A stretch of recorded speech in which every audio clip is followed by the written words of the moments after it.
Gəlin bu videoda mitozun mərhələlərinə vizual olaraq baxaq. 4 mərhələdən birincisi profaza mərhələsidir. Bu mərhələdə xromosomlar deməli spirallaşır, yoğunlaşır, çox aydın görünməyə başlayır. Görürsüz, sanki biz burdayıq, biz bölünməyə hazırıq deyirlər.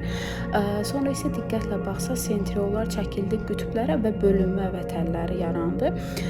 Metafaza mərhələsində, ikinci mərhələdə xromosomlar səliqəli bir şəkildə bir sıra halında sanki ekvator xətti boyunca düzülüb metafaza lövhəsi əmələ gətirirlər.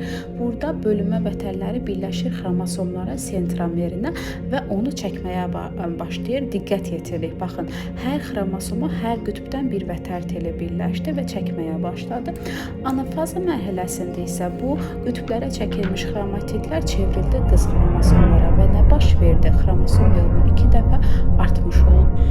Telofaza mərhələsində isə əvvəl nüvə, ardınca isə sitoplazma bölünür və 2 yeni hüceyrə yaranır. Mitoz bölünmə canlılarda qeyri-cinsi çoxalma və böyümə və inkişafın əsasını təşkil edir.